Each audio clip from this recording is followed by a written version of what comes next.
All right, so on a problem like this, when you guys look on page 145, this is what I call a composition area problem. All right?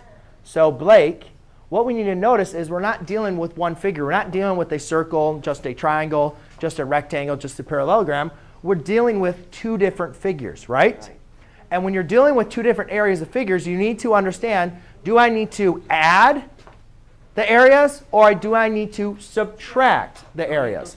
And in this case, you guys can see I have a half of a circle and I have a triangle.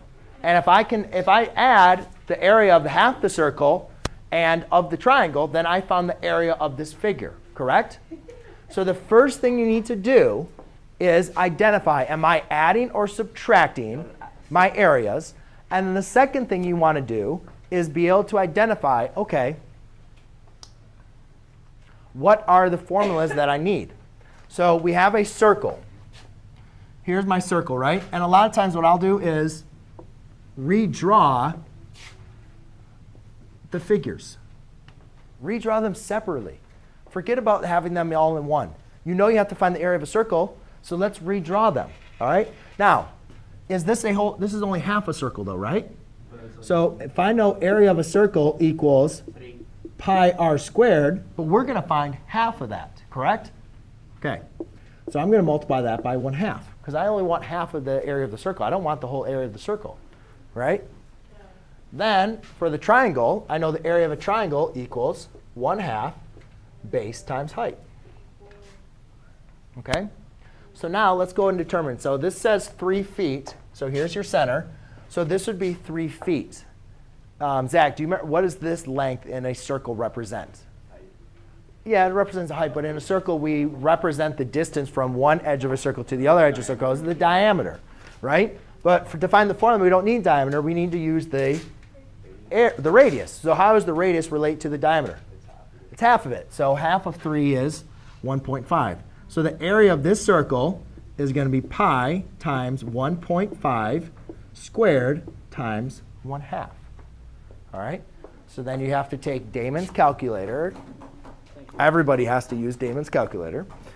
And just do 3.1459. I'll approximate because I don't know where his pi is. Times 1.5 times 1.5 times 0.5, which is 1/2.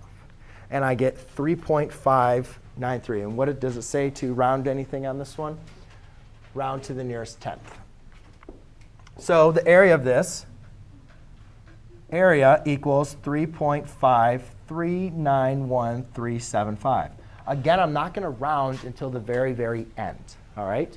Now let's find the area of the triangle. Well, to find the area of the triangle, remember area of a triangle is base times height, right?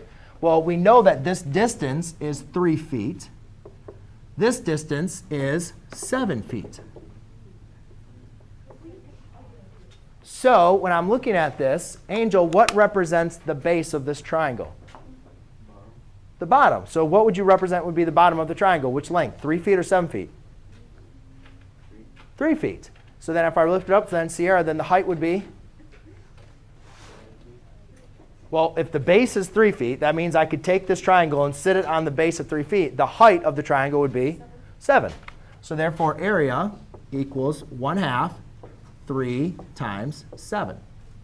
All right, which is 21. Divide that by 2. Area equals, which is 21 times 1/2, which is 10.5. OK? So now, ladies and gentlemen, to find the area of this figure, all I'm going to do is add these two areas. So my final area is my area of my half circle plus 10.5, which gives me 14.0. So it rounds to the 10th, right? 14.039. But since I'm rounding it just to the 10th, 14.0. OK? And that's it. That's all you guys have to do for those. So there is a little bit of work, guys, that you have to do for those. You're going to have to determine, are you adding, subtracting, and make sure you guys know all the formulas.